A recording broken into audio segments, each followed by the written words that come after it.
Então, boa tarde a todos. Eu quero agradecer a presença dos que estão aqui fisicamente no auditório do serviço do Departamento de Genética do PPGBM e também agradecer a presença dos que estão online para assistir os 2 seminários de dados do mestrado.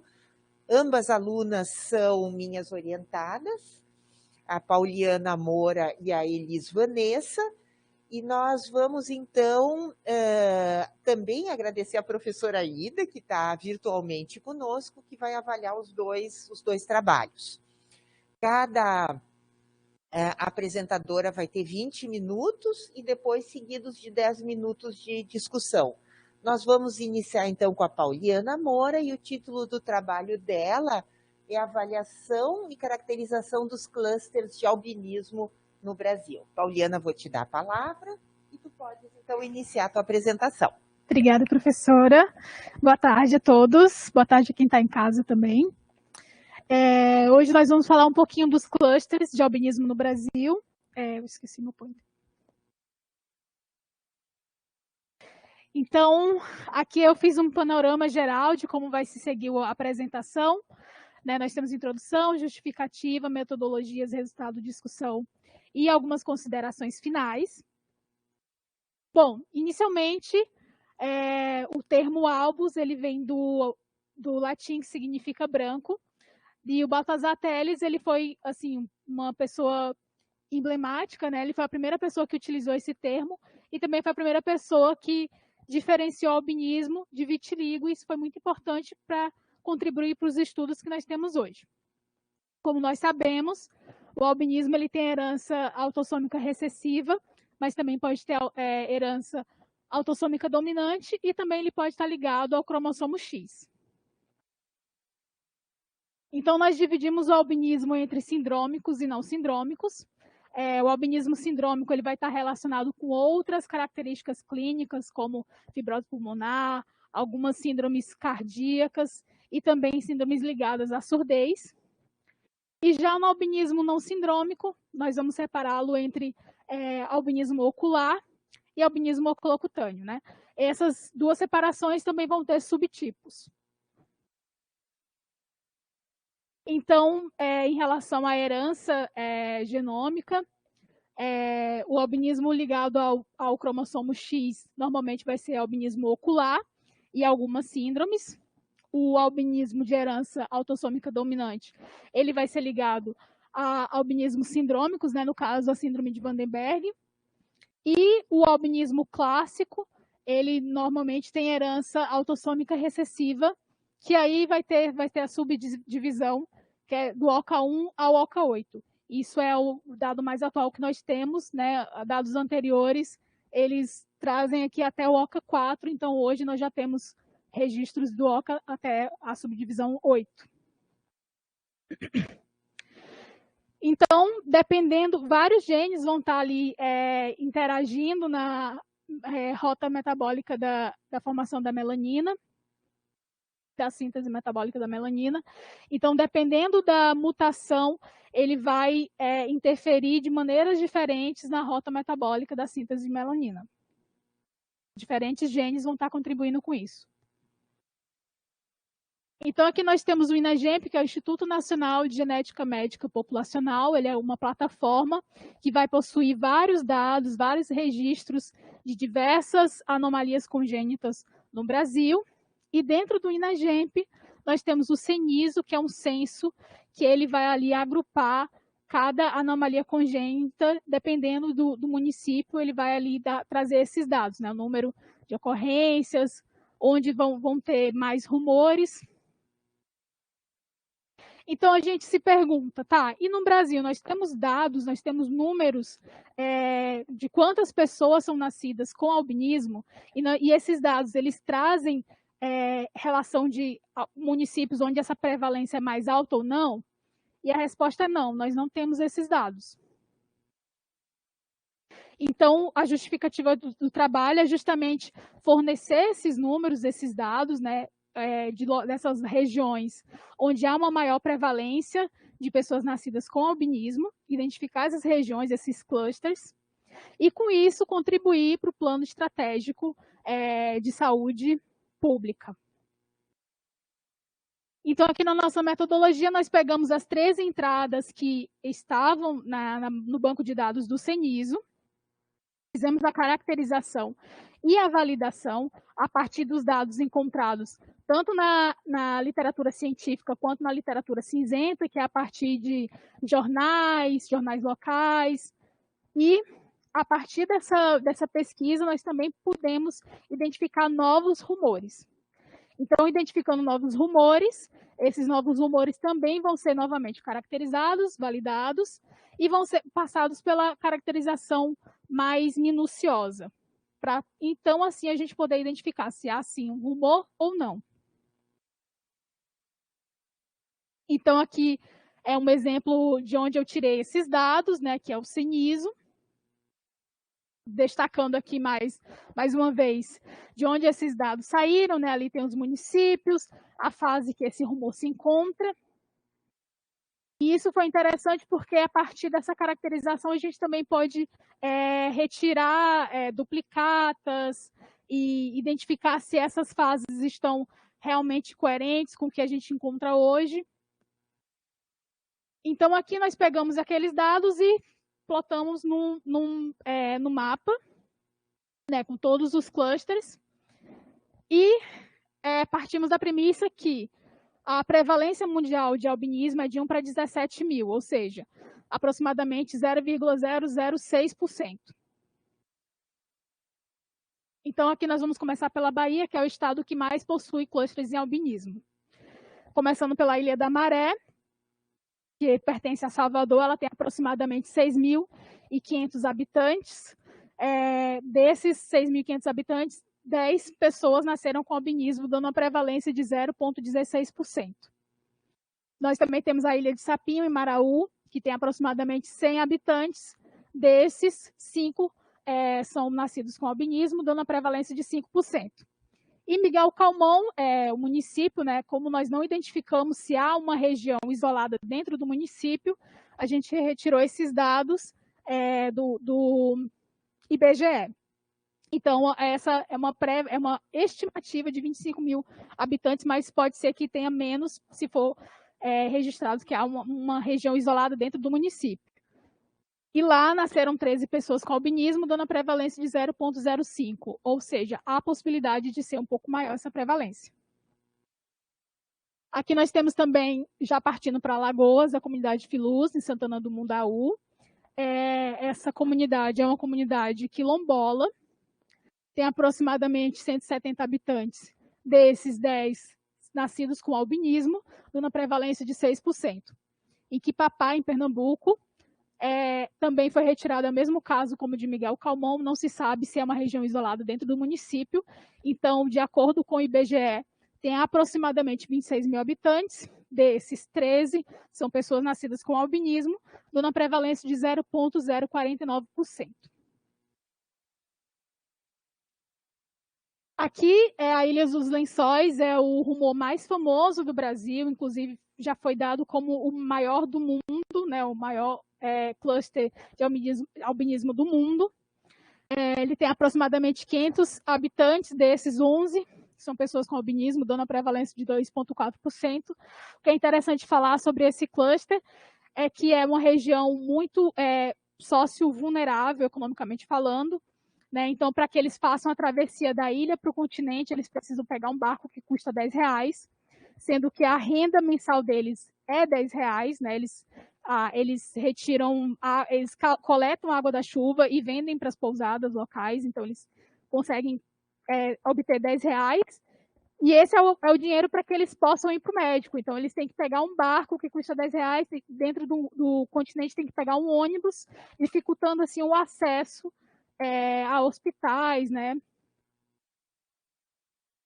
Aqui temos Baía Formosa, no Rio Grande do Norte, com aproximadamente 9.373 habitantes. Também não foi encontrado nenhum dado se há uma região isolada ou não, e também não foi encontrado o número de nascidos com albinismo. Cacique Doble, aqui no Rio Grande do Sul, é uma aldeia de etnia Cagangue, Também não foi encontrado dados de quantas pessoas nasceram com albinismo, mas de acordo com o censo, tem aproximadamente 5.083 habitantes.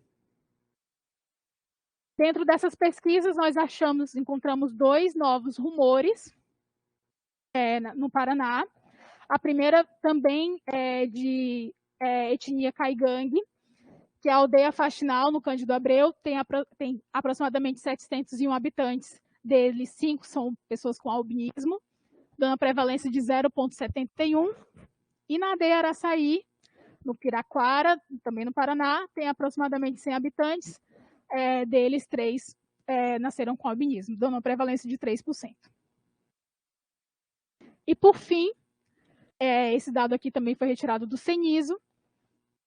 Luiz Antônio de São Paulo tem aproximadamente 15 mil habitantes e não foi encontrado nenhum dado sobre pessoas nascidas com albinismo.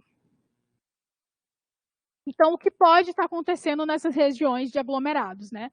A primeira evidência que nós temos na literatura, como nós sabemos, é a endogamia, que ela propicia o aumento de casos de nascidos com anomalias congênitas. Então, nós temos aqui um panorama mundial dos lugares onde tem uma maior prevalência, né, de ocorrência de endogamia, dando um destaque para o leste europeu, alguns países da Ásia.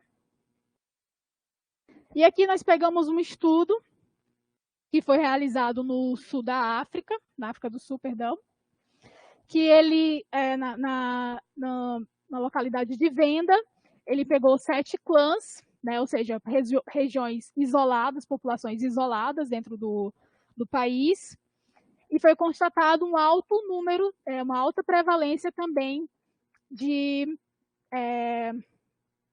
número de albinismo, né? Por causa da endogamia. Outro fator que também pode estar ocorrendo é o efeito fundador. Nesse estudo aqui, eles analisaram 2 pacientes que são irmãs, né? Foi identificado nelas o OCA7. Então, eles trouxeram algumas características, como a pele amarronzada, o escalpo mais escurecido, né? O cabelo castanho, o que visualmente não parece ser albinismo, então também já traz a dificuldade de diagnóstico. Uma coisa interessante sobre essas 2 pacientes é que, embora elas sejam irmãs, uma tem nistagmo, outra não, evidenciando que, além da variabilidade interfamiliar, tem uma variabilidade intrafamiliar, da mesma condição genética. Né? E o OCA7 ele foi inicialmente descrito entre 8 membros da mesma família, nas Ilhas Faroé, e também em um paciente na Lituânia. Então, esses 4 pacientes, né, um na Turquia, um na Lituânia, essas 2 pacientes, eles mostraram o mesmo genes, né, a mesma mutação, sugerindo que há ali um efeito fundador na parte da Europa e da Ásia. Então, por fim, o nosso trabalho ele adicionou novos registros, né, de clusters de aglomerados genéticos no Brasil. A endogamia e o efeito fundador, eles podem estar ali influenciando para que isso ocorra.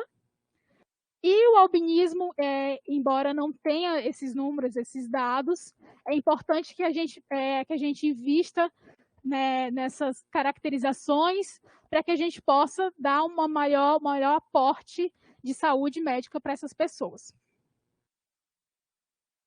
Aqui estão as referências. Opa.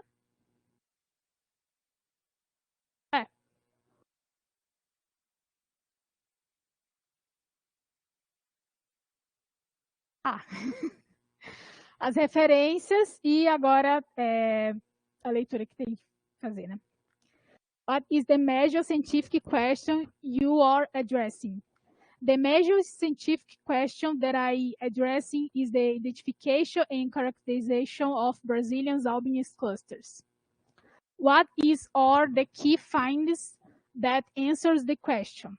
I found at least 2 new occurrences of albinism clusters in Paraná states, as well as I characterized the already known locates, but in a more detailed approach.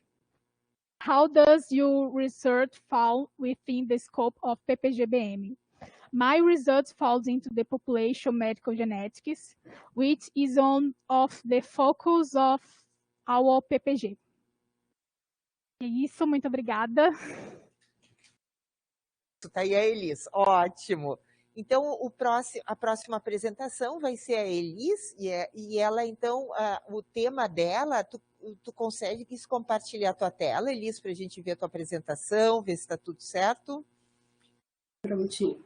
Então, a Elis, eu não cheguei a apresentar a Pauliana, assim, mais formalmente, mas a Pauliana é bióloga da universidade, formada pela Universidade Federal do Ceará e trabalhando nisso. E a Elis, eu já dei um spoiler, que ela é do Maranhão e já voltou para o Maranhão, e ela é médica e fez residência em genética médica aqui. E o interesse dela, e por isso é interessante, ela se formou aqui, voltou para o seu estado, e o trabalho dela é basicamente com as doenças genéticas, a caracterização clínica e epidemiológica, e depois nós vamos incluir a análise espacial no estado do Maranhão. O Luzivan, que agora é orientado da IDA e foi meu orientado no mestrado ele trabalhou com prevalência de anomalias congênitas a partir do SINASC. Então é legal porque o trabalho da Elis, e co-orientado pela professora Silma, que também é do Maranhão, é interessante porque eles se conectam. Um é o nascimento, o outro depois são as doenças, a prevalência, pelo menos em alguns centros, né, de referência, é uma estimativa do tipo e da prevalência de doenças no Maranhão. Então, com isso, eu passo a palavra para a Elis, para apresentar, então, em 20 minutos, os seus dados preliminares. Muito obrigada, Elis. Obrigada, prof. Então, como a professora Lavínia já me apresentou, né, eu sou médica, geneticista, aluna de mestrado aqui no PPGBM, para apresentar meu seminário de dados, que o tema é doenças genéticas no estado do Maranhão, uma caracterização clínica epidemiológica e análise espacial, né? Minha orientadora é a professora Lavínia, minha co-orientadora é a professora Silma, ela acabou não podendo participar hoje, tá? Então, um pouco da divisão do que a gente vai abordar nessa apresentação, um pouco de introdução ao tema, a justificativa do trabalho, a metodologia, os resultados que a gente tem até agora, um pouco de discussão e o resumo. Então, primeiro começando entendendo que são doenças genéticas, né? São doenças e síndromes causadas por variantes patogênicas nos genes, seja nuclear, mitocondrial, ou por associação de variantes no DNA com fatores ambientais, ou mudança no número e estrutura de cromossomos, e que tem repercussão clínica, né? Então, resumindo, alterações no DNA que vão levar a repercussões clínicas. E quando a gente fala de doença genética, a gente acaba falando também bastante de doenças raras, porque a maioria dessas doenças genéticas são doenças raras, e a maioria dessas doenças raras tem etiologia genética, né? Para doenças raras, eu não tenho uma definição muito universal, né? Se for pesquisar, várias referências falam uma definição diferente. O Brasil segue a definição da Organização Mundial da Saúde, que são doenças com uma prevalência menor do que 65 indivíduos afetados em 100 mil indivíduos, né? Apesar de raras, elas são muitas as doenças, né? Estima-se cerca de 7 mil a 8 mil doenças raras, 80% de etiologia genética, e juntando a prevalência delas todas, a definição mais clássica é que se teria uma prevalência de 8%, né? Mas o Alphanet, em 2020, estimou uma prevalência global de 3,5% a 5,9%, o que daria cerca de 263 a 446 milhões de pessoas afetadas no mundo em um determinado momento, né? E vamos entender por que é importante a gente lidar com esse tema, né? Países em desenvolvimento, como o Brasil, né, os desenvolvidos já passaram por esse processo de transição epidemiológica, tá? O que é esse processo de transição epidemiológica que os países em desenvolvimento vivem, né? É o processo pelo qual a frequência de doenças transmissíveis, doenças tratáveis, geralmente doenças infecciosas, vai reduzindo à medida que condições não transmissíveis, condições genética, por exemplo, anomalias congênitas, vão aumentando a sua frequência. Um exemplo disso é de mortalidade infantil, né, que a gente foi observando com o tempo a redução da mortalidade infantil por complicação perinatal, por complicação ali infecciosa, e o aumento, né, na importância de anomalias congênitas, doenças genéticas na mortalidade infantil, né. Então, o que se observa é que cada vez mais essa carga de causada no sistema de saúde pelas doenças genéticas vem aumentando.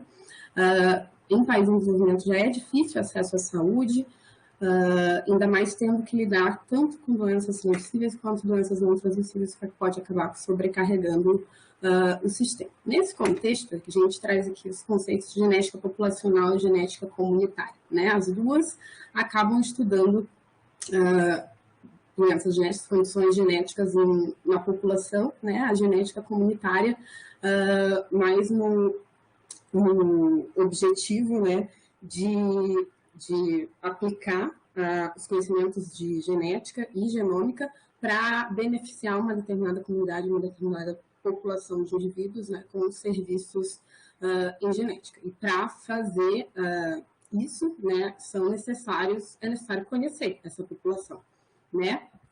No Brasil, como se situa a questão das doenças genéticas? Desde que a genética médica surgiu como especialidade, no início, ela não estava inserida no SUS. A gente tinha algumas políticas para prevenir malformações congênitas, como suplementação de farinhas com ácido fólico, iodação de sal, vacinação para rubéola.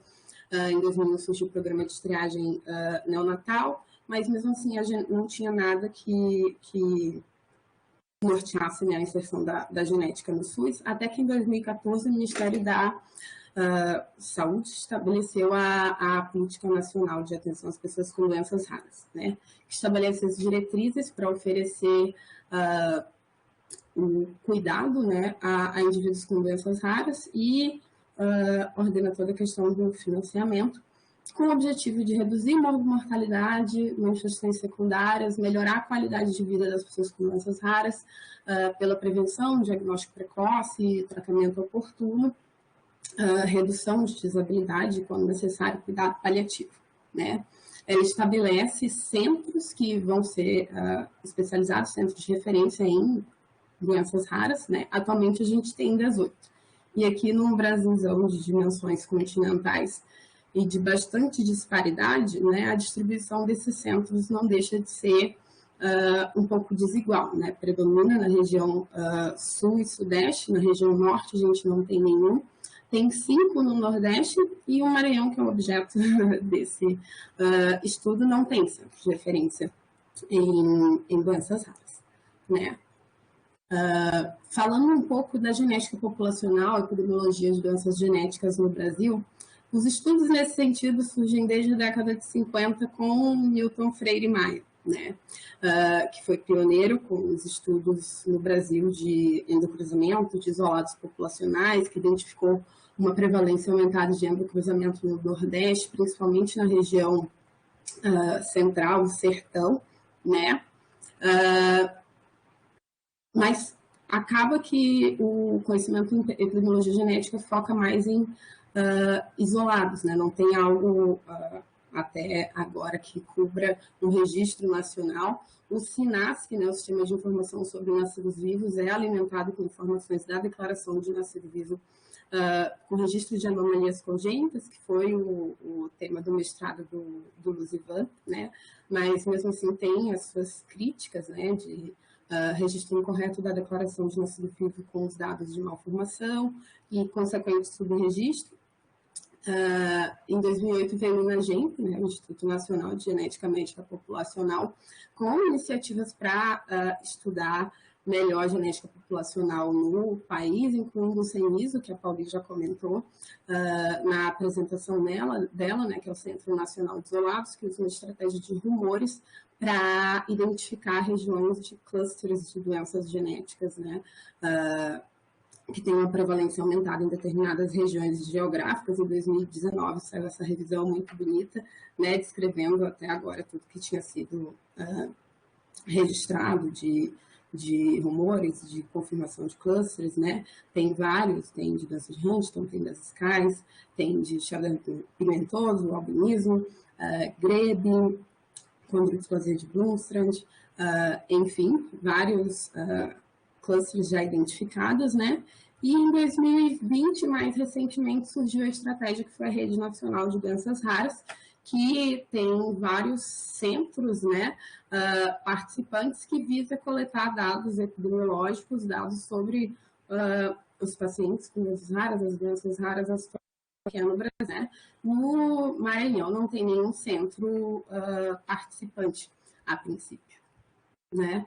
Então, resumindo assim os pontos principais aqui, eu tenho uma falta de dados epidemiológicos em doenças genéticas no Brasil, né?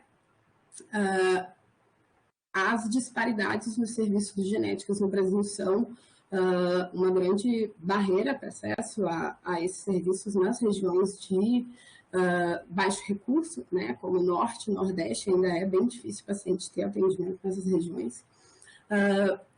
E estudos em genética médica populacional e epidemiologia são essenciais para estabelecer os fatores envolvidos na prevalência das condições genéticas, guiar políticas públicas para o manejo e assistência dos indivíduos afetados, né?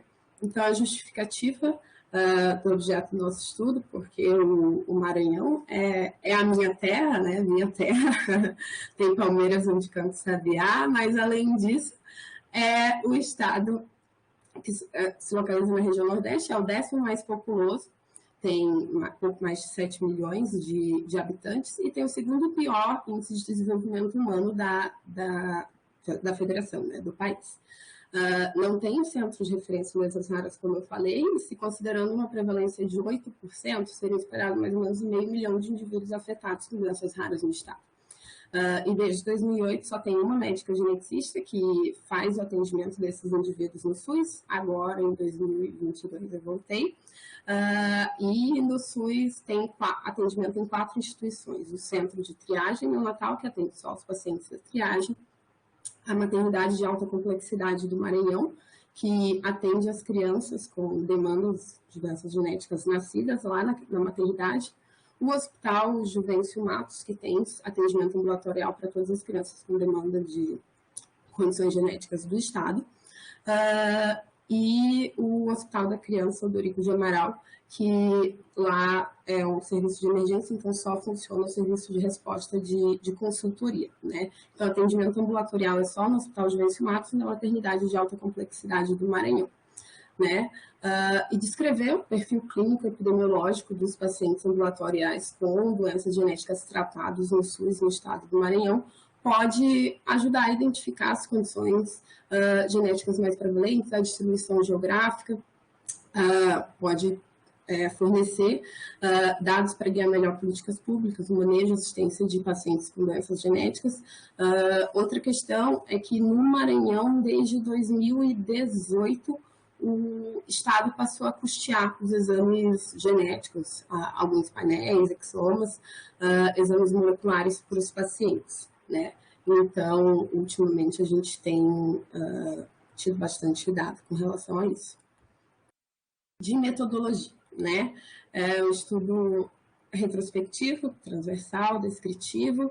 A população são inicialmente os indivíduos seguidos ambulatorialmente na maternidade de alta complexidade, no Hospital Infantil Juvencio Matos, que se localiza na capital do estado, São Luís, de janeiro de 2014 a dezembro de 2019.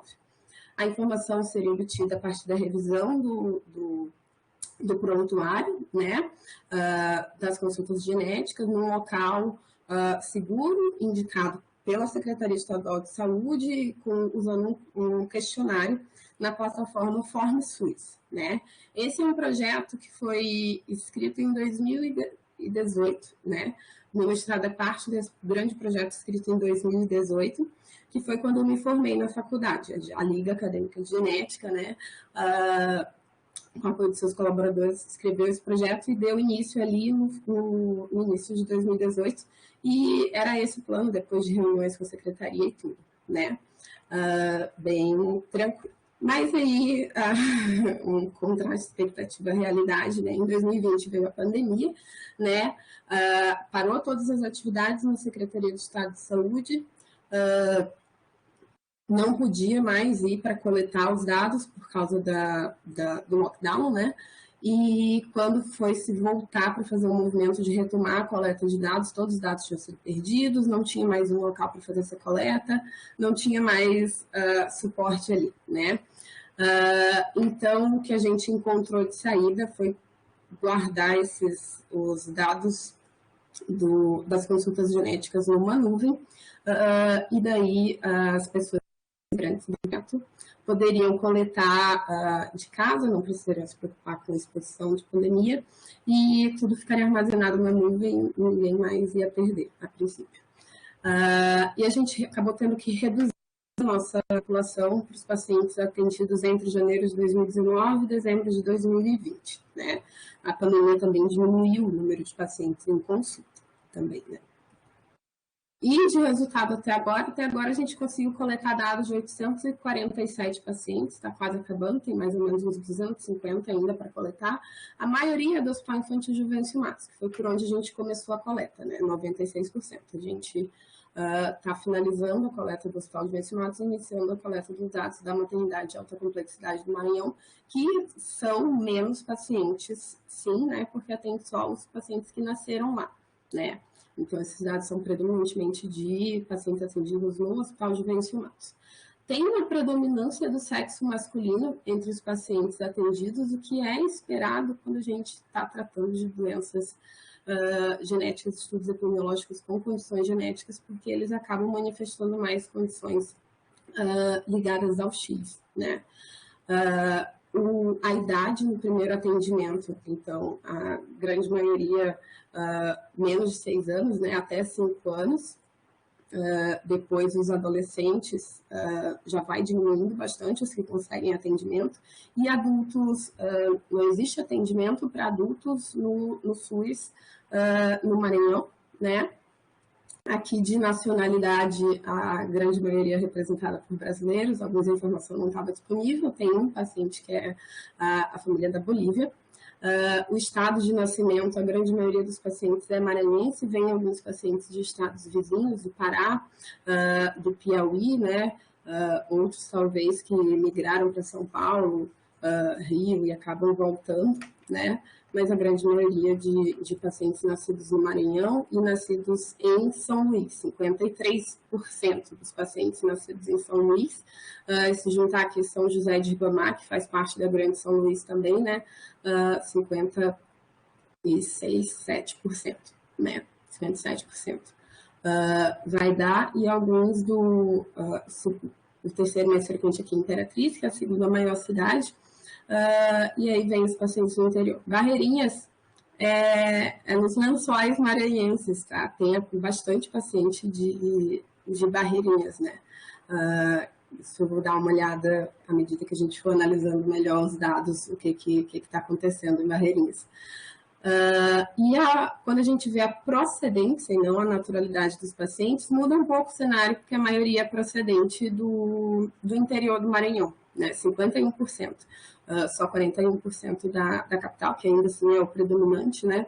Mas quando a gente compara, parece que as crianças nascem, talvez por alguma intercorrência gestacional, enfim, acabam nascendo em São Luís, né? Mas são procedentes, a maioria, do interior. Aqui um pouco dos dados gestacionais e familiares, né? A maioria das mulheres tem até 3 filhos, né? 1 ou 2 a 3 filhos. Poucas são mais de 4 filhos e não tem uma quantidade tão assustadora de abortamentos de repetição, né? A maioria não tem história de abortamento, ou chega aqui no máximo a 2, 3, né? De consanguinidade, o registro de consanguinidade estava relatado, né, presente em 9% dos casos dos pacientes, e a recorrência familiar em 38%. Só que esse dado aqui não foi muito bem filtrado, né? Podem ter fenocópias ainda, podem ter alguns fatores confundidores nessa recorrência familiar que acabou com um valor, acho bem expressivo. De idade materna e paterna, né? As mulheres, predominantemente, a idade no parto é até 35 anos, né? Por motivos biológicos e sociais também, né? E os homens acabam, às vezes, deixando um pouquinho mais para frente para ter os filhos, né? Acima de 35 anos, quase 30% de idade paterna, né? E a gente sabe que com o aumento de idade paterna a gente pode ter aumento de eventos mutacionais novos, né? De novo na prole. Aqui dados das crianças ao nascimento, né? A maioria aqui a termo, né? Com tamanho adequado e com perímetro cefálico também adequado, mas aqui olha a taxa de que não houve registro do perímetro cefálico na consulta. Às vezes esse dado, as mães não costumam decorar perímetro cefálico e é um dado que é muito pouco preenchido nas carteiras, né, de vacinação, assusta bastante isso aqui.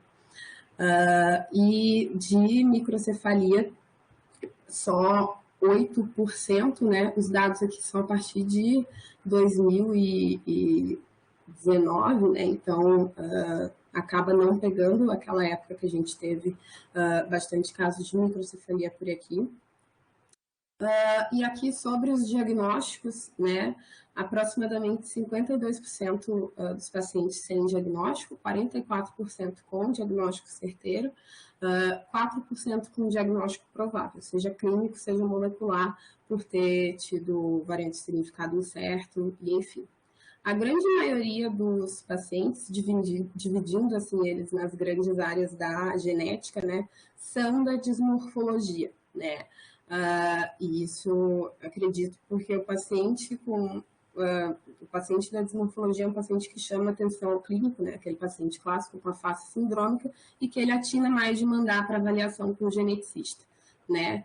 É seguido de pacientes da neurogenética, porque tem bastante caso do Duchenne encaminhado, né? E 9% de erros inatos do metabolismo, que 9% é 78 pacientes, só para guardar essa informação, 78 pacientes com suspeita de erro inato do metabolismo, suspeita ou confirmado, né? De padrão de herança, metade aqui não tem diagnóstico, né? Mas aí 10% herança recessiva, 9% dominante, 17% alterações cromossômicas, né? 6% de doenças ligadas ao X, e aqui uma listinha com as doenças mais frequentes que a gente encontrou até agora, trissomia do 21, ganha disparada, 95 casos, e outras doenças cromossômicas, 34 casos também. Então, a maioria condições com padrão reconhecível, né? E aqui a maioria encaminhado por pediatras, neuropediatras, neonatologistas, que são as pessoas que primeiro identificam esses pacientes. Aqui a especialidade que encaminhou assusta não ter basicamente registro do médico de família e comunidade, do clínico geral do posto de saúde, né? Então, o que está acontecendo com a atenção básica por aqui, né? A gente tem pessoas da equipe multidisciplinar, né, da fisioterapia, da terapia ocupacional, que acompanham esses pacientes na terapia, acabam encaminhando também. Voltando para as condições mais frequentes, Duchenne fica aqui em terceiro, epidermólise bolhosa, juntando todos os tipos, sem fazer separação, né? A gente tem 11 casos, 9 casos de suspeita ou confirmado de desordens do espectro álcool-fetal, né? Que é uma condição prevenível, né? Osteogênese imperfeita 7, acondroplasia, que agora a gente tem um novo tratamento, tem 6 casos até agora que a gente registrou. Atrofia muscular espinhal, juntando tipo 1, tipo 2, tipo 3, 6 também. Neurofibromatose tipo 1, 6 casos. Deficiência de 6PD5 e síndrome de Williams, 5 casos até agora. Né? De discussão, então a gente tem muitos desafios para vencer, né, essa falta de dados epidemiológicos em doenças genéticas, principalmente em regiões com recursos restritos. alguns desses desafios é não ter prontuário eletrônico, que dificulta bastante a questão de coleta de dados, dificuldade de ter uma infraestrutura organizada, uma plataforma de armazenamento de dados, né? A gente acabou tendo que improvisar um pouco para conseguir executar esse projeto que a gente queria muito realizar.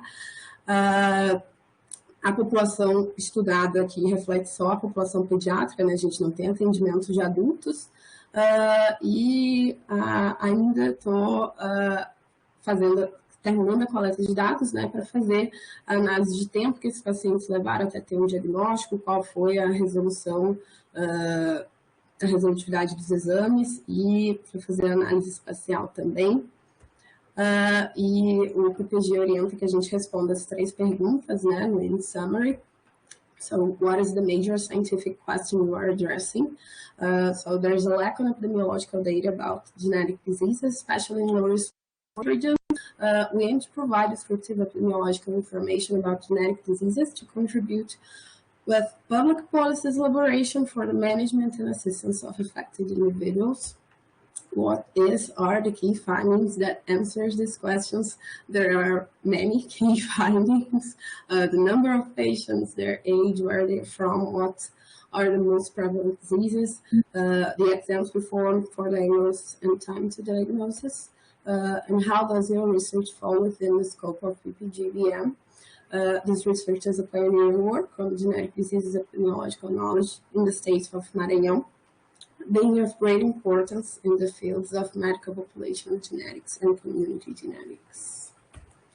Essas são minhas referências e muito obrigado. Tem muita gente envolvida nesse projeto, pessoal da Liga, do laboratório. It takes a village, né, como se diz. Muito obrigada à minha orientadora, minha co-orientadora, a doutora Juliana, que é uma grande parceira nesse projeto, que é a médica geneticista que atende todos esses pacientes do estado, e a tudo que contribui com a minha formação, ao URGS, PPGBM, o Serviço de Genética. Muito obrigada. Agora, fico aberta a responder essas questões.